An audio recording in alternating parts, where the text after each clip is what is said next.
Não, porque ele vai estudando, ele começa a estudar a patologia, né? A histeria. Né? Por que ele chega a essas imagens da histeria? Né? Porque é isso que ele vai estudar.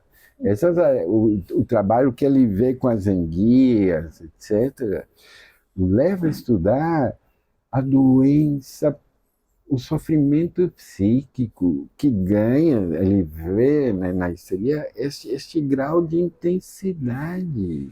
Uhum. E é por causa da família. Uhum. É em família, sabe, que surgem estas coisas. Isso é incrível. Uhum. E para lidar com isso, com esse horror, com esse sofrimento, ele tem que lidar com a família dele. Aham. Entende? Sim, sim. É isso. Ele tem Então, que. conta um Essa é a pouco. autoanálise. É claro que é a tua percepção da família de Freud, mas de qualquer maneira, Porque o conta um bonito não é pouco. como Freud se fez Freud, mas é como que Freud se descobriu Freud. Uhum. Entende? Aos poucos, a informação, né? E surgindo tudo aquilo que é tão difícil, né? Porque ele tem que lidar com o dia a dia dele. E ele percebe que em todas essas questões estão presentes as questões de identidade, de amor e ódio, de rivalidade, né? Sabe, se a gente lê a interpretação dos sonhos, ele vai entrando em contato que, para poder ser um médico bom, reconhecido, que lida com histéricas, né, ele precisa ser Freud. Ele precisa atender os pacientes melhor, ou sei lá, e ele é um homem de uma complexidade enorme, assim, no sentido de tudo que ele almeja, então, e muito, de uma competência enorme. Isso vai em muitos níveis. E aí demanda que ele entre em contato com o sonho, com as memórias, com a lembrar aquilo que eu estava mostrando antes, né?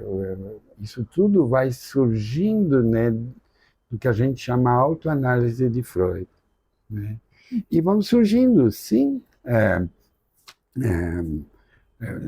a gente sabe, né, todo o entendimento do sintoma dos pacientes tem a ver com ele entender o que Ana significa para ele, o nascimento da Ana, a gravidez da esposa, sabe? As notas, que a gente chama de notas biográficas, são centrais, nucleares, na descoberta disso que o Freud transpõe em autoanálise para a família humana. Vamos dizer assim, família no sentido. Dá para entender, né? Sim. Como que eu aprendo a partir da minha patologia, do meu sintoma, algo para o gênero humano e me permite lidar com o outro, com o paciente, com a pessoa. Como que eu me torno eu? Uhum. Não é isto? Uhum. E ele vai retroagindo isso, sim, até a família. Bom, essa é a clínica dele, ficava na casa dele, é tão central, né? Uhum. Sabe, isso não é uma coisa take of granted, óbvia, né? Mas sim, a casa e a vida pessoal, a vida íntima, a vida do trabalho. Um analista lida com sua vida psíquica, com sua memória, com seu trabalho, com o que ele elaborou, né? Com o que ele vive. A autoanálise vai surgir no contato com o Fliss.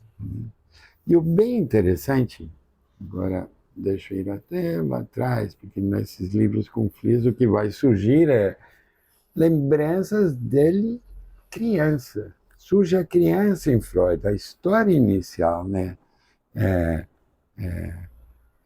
O lugar da origem, a insegurança, a incerteza até histórica do lugar da família, o Império austro-húngaro e as fragilidades dele, as transformações dele. Uhum. Da Maia eu queria lembrar uma coisa bem legal, porque são coisas que ficam, né, na biografia, na autobiografia de Freud. Ele diz assim que não, acho que é na interpretação do sonho. Ele diz que ele lembra uma fala da mãe tão interessante. A mãe falou para ele: tudo nessa vida é passageiro, vão morrer.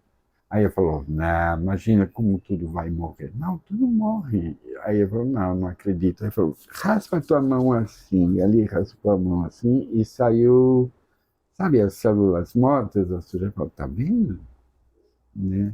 Acho sempre uma imagem muito bonita, e de uma complexidade, né?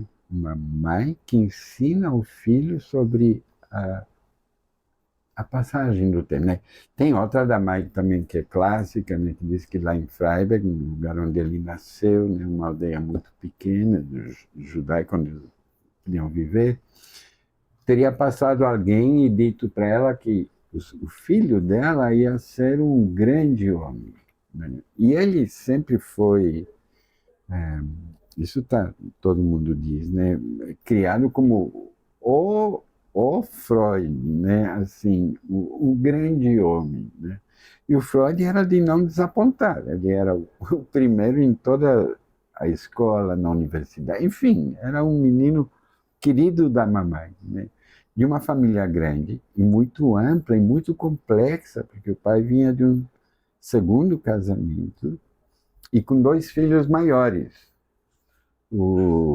Quando Freud nasce, os irmãos por parte de pai, um tem 23, o outro 20. Ele conta, né, na autoanálise, de brincar com o sobrinho dele. E aí entra ter a fantasia de meu pai é um velho, esse pai é jovem, podia ser meu pai, minha mãe com quem? E ele, uma pessoa cheia de rivalidade também. Freud teve um monte de irmãs, e mais um irmãozinho que nasceu no fim. E esse irmãozinho, é muito interessante olhar a foto da família toda. Essa foto aqui, né? Tá ele, Freud, tá vendo? Uhum. Um monte de irmãs, né? São filhas da Amália, todas elas são. Todas. Ele é filho dela. Uhum. E acho que é o menor, eu não sei se é o Felipe ou o Emanuel. Acho que eles tinham ido para a Inglaterra, enfim. Mas estão todas as irmãs e o irmão dele é um desses dois. Um não se sabe, mas acho que ele é o Leopoldo, né? E esse menino contava que o Freud dizia para ele: olha, nós dois, nossa família é como um livro. Nós dois somos a capa dura e o resto das irmãs são as folhas de dentro. É uma imagem muito bonita. E é também muito significativa do feminino e masculino, como que ele vai tecendo isso. E esse lugar também... E ele está dizendo essa coisa da capa porque ele é o mais velho da Malha e o menino é o menor. É o menor. E as meninas estão no meio. É que ele teve um irmão e as meninas que faleceu. Estão no meio. Sim, depois de Freud nasceu um menino que morreu. Morreu bem cedinho, isso foi muito impacto. Aí depois surgiram todas as meninas.